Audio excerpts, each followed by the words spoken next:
Hello and welcome to legal knowledge with advocate Noor Yakub Shaikh. तो आज का टॉपिक हमारा सेंसिटिव भी है, बहुत इम्पोर्टेंट भी है और ट्रेंडिंग में भी है।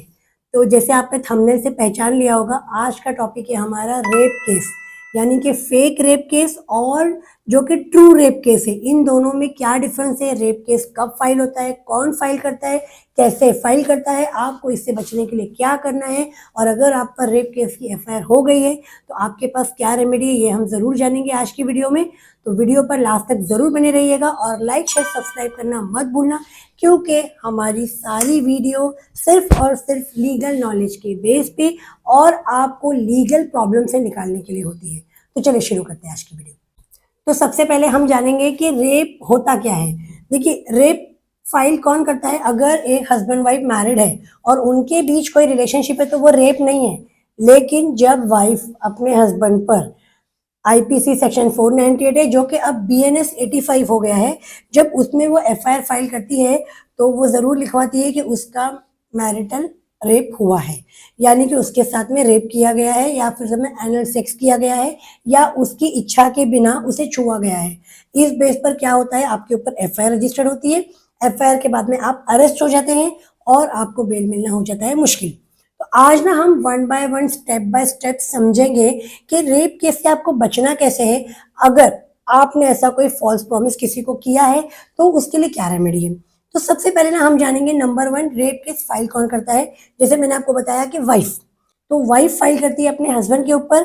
सम टाइम अगर हस्बैंड का किसी और से अफेयर है, यानी कि कोई उसकी कलीग है, नेबर है, कोई और है जिससे उसका अफेयर है और जिससे उसने फॉल्स प्रॉमिस किया था कि मैं शादी करूंगा, या प्रॉमिस नहीं भी किया था शादी करूंगा, कुछ और टर्म्स के ऊपर उनका डिसाइड हुआ था कि वो उनका सेक्सुअल रिलेशनशिप रहेगा, लेकिन अब वाइफ को पता चल गया है और वो नहीं चाहती है कि वो उसको जाकर मिले, तब वो लेडी क्या करती है, रेप केस फाइल करती है। और रेप केस का कंटेंट यही होता है कि इस पर्सन ने मुझे झूठ बोला कि वो मैरिड था, मुझे सिंगल बोल के वो मिला और मुझे उसने फॉल्स प्रोमिसेस किए और फिर हमारे बीच में एक शारीरिक संबंध बना, तो अब मुझे इसके खिलाफ गुना दाखिल करना है और गुना दाखिल हो जाता है।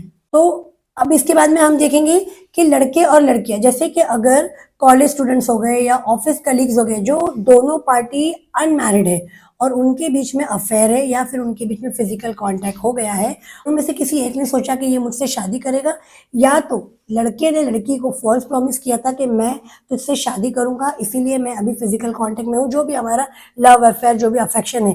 लेकिन एक दिन मालूम पड़ता है कि वो लड़का किसी और से शादी कर रहा है और लड़की पहुंच जाती है बताने कि ये तो, जैसे हम फिल्मों में देखते हैं कि इससे तो मेरा अफेयर था और ये मेरा होने वाला हस्बैंड था, इसने मेरे साथ में इतने दिन यहाँ गया वहाँ गया, ये होटल्स में गया, हम ये कैफे में मिलते थे, खाते पीते थे, ब्ला ब्ला ब्ला।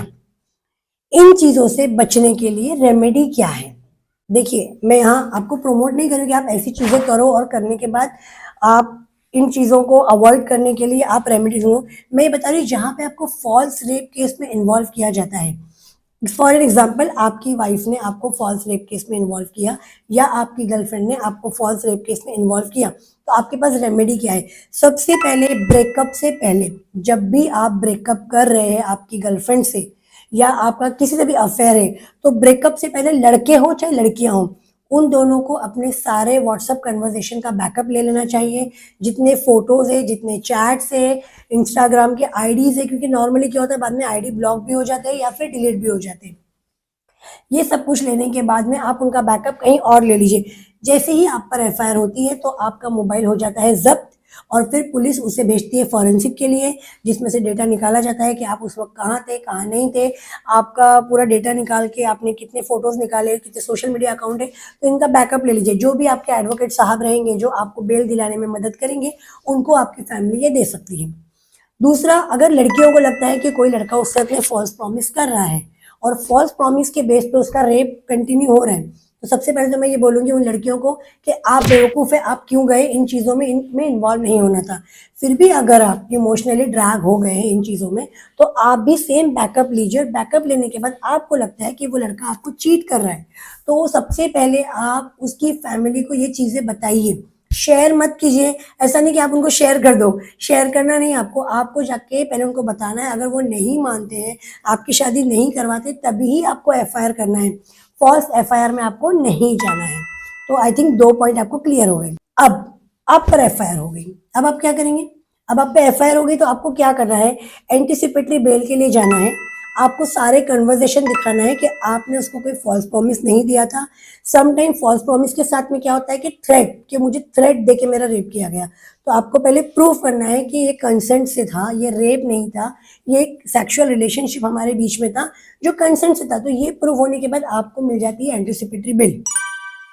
एंटीसिपेटरी बेल ही आपकी आधी जीत है, बाकी तो फिर आप ट्रायल में जीत जाते हैं। नॉर्मली इन केसेस में सेटलमेंट ही हो जाता है, लास्ट में लड़के लड़की या तो शादी कर लेते हैं या फिर सेटलमेंट करके आपस में अलग हो जाते हैं। कि अगर आप पे रेप केस हो गया है तो आप पर सबसे पहले हो जाएगी एफआईआर, आपका हो जाएगा सोशली बॉयकॉट, आपकी फैमिली में चली जाएगी आपकी इज्जत, और अगर आप जॉब पर है तो आपको जॉब से भी इमीडिएटली निकाल दिया जाएगा। चौथा, आपको जल्दी बेल नहीं मिलेगी, बेल मिल भी जाती है तो आपको हमेशा डर रहेगा कि मैं कन्विक्ट ना हो जाऊं। तो ये सारे इसके कॉन्सिक्वेंसेस हैं। अब हम जानेंगे कि अगर, जैसे हमने अभी तक वीडियो में देखा कि एफआईआर कौन करता है, कैसे करता है, एफआईआर से बचने के लिए क्या करना है, एफआईआर हो गई तो क्या करना है।